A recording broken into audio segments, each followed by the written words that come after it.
Assalamualaikum warahmatullahi wabarakatuh. Perkenalkan saya Diana dari Prodi Ilmu Pemerintahan kelas karyawan dengan NIM 22102038. Baiklah, di sini saya akan mempresentasikan dan menjelaskan tentang apa saja yang telah dijelaskan oleh guru mata kuliah Asas Manajemen, yaitu Ibu Riau Sujarwani. Mohon izin Bu, presentasi tentang resume materi awal sampai akhir akan saya sampaikan.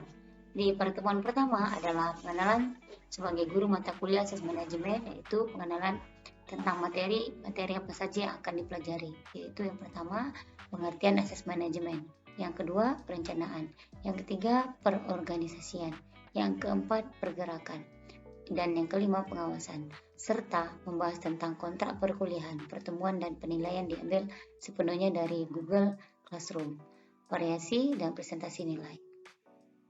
Baiklah, materi pertama yaitu pembahasan tentang pengertian dan penjelasan manajemen. Seperti yang kita ketahui, manajemen adalah pengelolaan, pengendalian, serta pengenanganan dan perlakuan secara keterampilan. Dan keduanya berhubungan adalah pengelolaan suatu perusahaan, rumah tangga, atau suatu yang bentuk kerjasama dalam mencapai satu tujuan tertentu. Perkembangan manajemen. Yaitu generasi 1, jungle management, generasi 2, management by direction, generasi 3, management by targeting, generasi 4, volume creative management, yang kelima, generasi 5, knowledge and management networking management. Dan fungsi manajemen yaitu yang pertama, fungsi organik, yaitu mutlak dijalankan oleh manajemen bila tidak mampu. Yang kedua, fungsi pelengkap. Tidak mutlak, sebaiknya dilaksanakan karena pelaksanaan fungsi-fungsi itu lebih baik akan meningkatkan dan melancarkan usaha mencapai tujuan dengan efisien, ekonomis, dan efektif. Contohnya budaya organisasi dan tata ruang kantor dan lain-lain. Prinsip dari manajemen adalah yang pertama, division of work atau pembagian pekerjaan. Yang kedua, authority and responsibility atau kewenangan dan tanggung jawab. Yang ketiga, discipline atau disiplin. Yang keempat, unity of command, yaitu kesatuan pemerintahan. Yang kelima, unity of direction atau kesatuan arah. Yang keenam, subordination of individual interest to general to interest, yaitu kepentingan umum di atas kepentingan individu. Yang ketujuh, remuneration of personnel, yaitu gaji, upah atau penghasilan. Yang kesembilan, centralization, yaitu sentralisasi. Yang kesembilan, sacral chain, yaitu jenjang hierarki. Yang ke-10, over atau ketertiban. Yang ke-11 yaitu equality atau keadilan. Yang ke-12, stability of turnover of personnel atau stabilitas jabatan kepegawaian. Yang ke-13, kepastian kestabilan dalam bekerja. Yang ke-14, inisiatif atau prakarsa. Yang ke-15 yaitu spirit di crop atau kesetiakawanan. Dan unsur-unsur manajemen terdiri dari 6, yaitu yang pertama man atau manusia, yang kedua money atau uang, yang ketiga machine atau alat-alat atau methods atau metode dan cara kerja. Yang kelima materials atau bahan-bahan dan perlengkapan. Yang keenam market atau pasar. Dan teori manajemen terbagi kepada 3, yaitu yang pertama scientific management, teori insentif, yaitu pada tahun 1903. Dan yang kedua, teori hubungan manusia atau human relation tahun 1930. Yang ketiga, behavior science atau teori perilaku 1950. Dan materi yang kedua yaitu perencanaan atau planning. Arti perencanaan seperti yang kita ketahui adalah bermacam-macam pengertian yang diberikan oleh penulis mengenai perencanaan. Antara lain adalah yang pertama, W. H. Newman, yaitu mengartikan perencanaan adalah penentuan terlebih dahulu apa saja yang akan dikerjakan. Dan yang kedua, Louis A. Allen, yaitu perencanaan adalah penentuan serangkaian tindakan tidak mencapai hasil yang diinginkan. Untuk mencapai hasil yang diinginkan. Yang ketiga, H. Cons dan O. Donnell, yaitu pengertiannya perencanaan adalah fungsi sebagai manajer yang berhubung dengan pemilihan berbagai alternatif tujuan, kebijakan, produser, dan program. Yang keempat, Soman P. Siagian, yaitu perencanaan adalah keseluruh proses pemikiran dan penentuan secara matang hal-hal yang akan dikerjakan di masa akan datang dalam rangka mencapai tujuan yang telah ditentukan. Yaitu yang kelima yaitu George R. Terry. Dia mengartikan perencanaan adalah pemilihan fakta-fakta dan usaha hubungan dan fakta yang antara satu sama lain kemudian membuat perkiraan dan peramalan tentang keadaan dan perumusan tindakan untuk masa akan datang. Pada kesimpulannya, perencanaan adalah pola perbuatan yang menggambarkan hal-hal yang akan dikerjakan kemudian. Fungsi perencanaan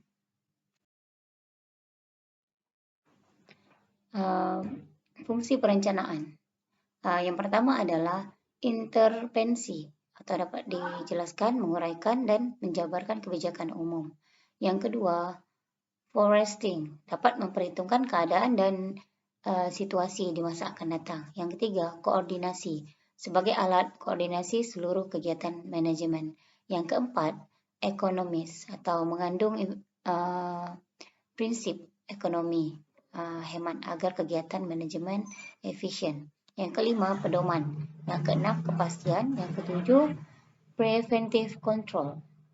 Dan prinsip atau asas perencanaan. Yang pertama adalah contributor.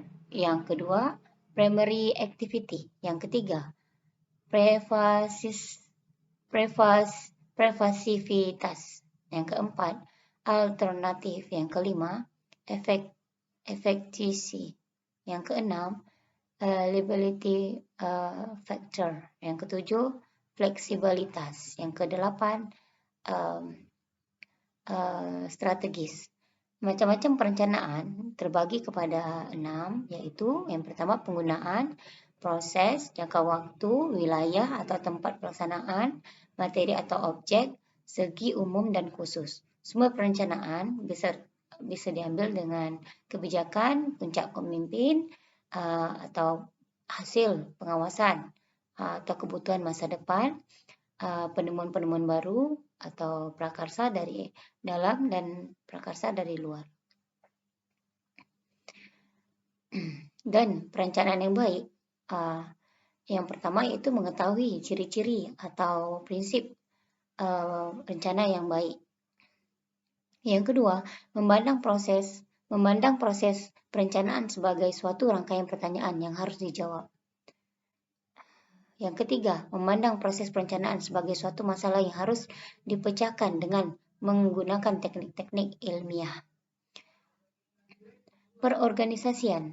Materi selanjutnya, perorganisasian yaitu organisasi publik dan organisasi bisnis. Organisasi publik adalah organisasi yang kegiatan pokoknya adalah ulang di mana agar aku edit.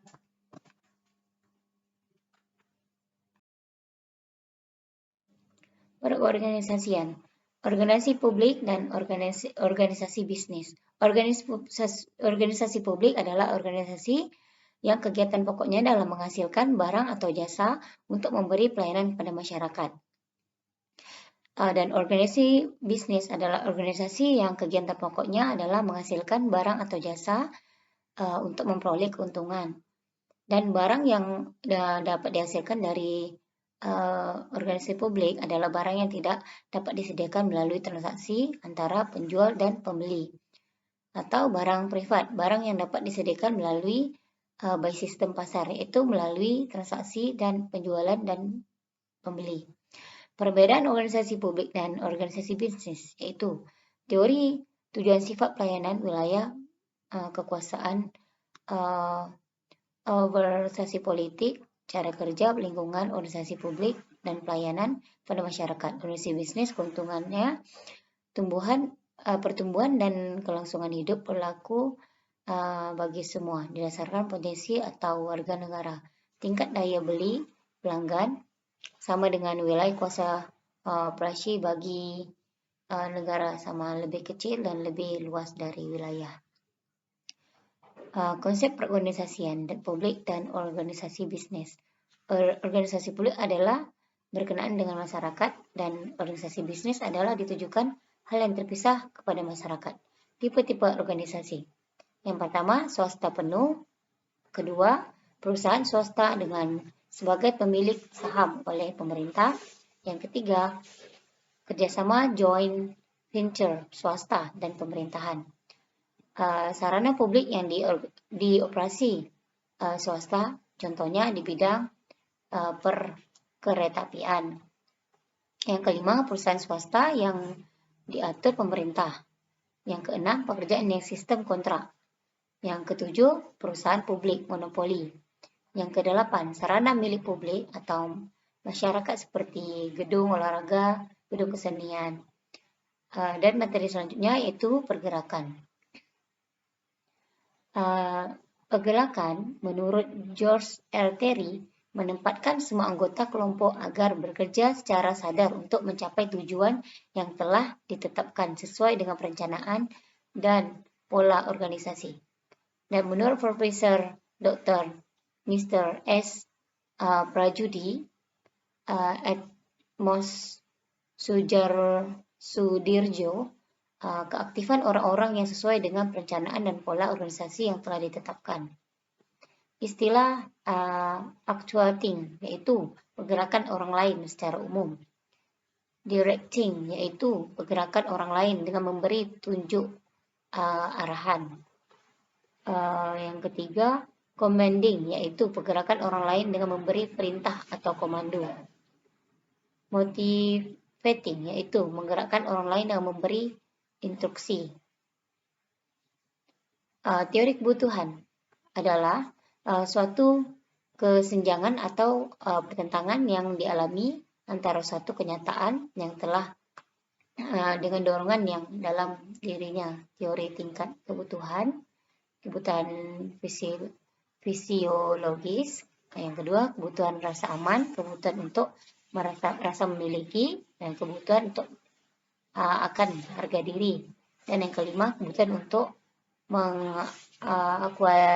mengaktualisasikan diri. Teknik pergerakan yaitu jelas tujuan kepada setiap orang yang akan ada dalam organisasi. Yang kedua, usaha agar setiap orang menyadari dan memahami serta menerima baik tujuan tersebut. Faktor-faktor menentu keberhasilan yang menjadi fokus utama adalah kualitas, waktu, uang, dan manusia. Contoh sederhana kombinasi general dan leadership dalam tugas kepemimpinan dan fungsi produksi, yaitu kualitas produksi tinggi atau waktu proses produksi singkat, biaya produksi rendah. Contohnya alat pengendali yang bisa digunakan antara lain adalah standar produksi, waktu produksi, dan anggaran. Tugas leadership adalah menggerakkan melalui berbagai cara, yaitu yang pertama menjelaskan rencana produksi secara teknis dan dalam konteks visi dan misi tujuan. Yang kedua, membimbing dan melatih. Yang ketiga, yaitu konsultasi dan diskusi masalah yang dihadapi. Dan materi selanjutnya yaitu pengawasan atau controlling. Menurut George R. Terry, proses penentuan apa yang akan dicapai yaitu standar, apa yang telah dihasilkan yaitu pelaksanaan, penilaian pelaksanaan dan perlu mengambil tindakan korektif sehingga pelaksanaan dapat berjalan menurut rencana. Sifat pengawasan yaitu ada phase finding, dan yang kedua ada preventif. Yang ketiga ada masa sekarang sebagai alat atau permudahan pencapaian tujuan. Ada efisien, ada penentuan apa yang betul dan siapa yang salah. Bersifat membimbing, dan teknis pengawasannya. Pada prinsipnya terdapat dua teknik pengawasan, yaitu pengawasan langsung, pengawasan tidak langsung. Metode pengawasan, metode observasi langsung, dan yang kedua metode statistik, dan yang ketiga metode pelaporan. Fungsi pengawasan adalah beberapa macam. Di sini itu yang pertama dapat mencegah penyimpangan, yang kedua memperbaiki kesalahan, yang ketiga tidak penyalahgunaan, dan dapat mendidik pegawai.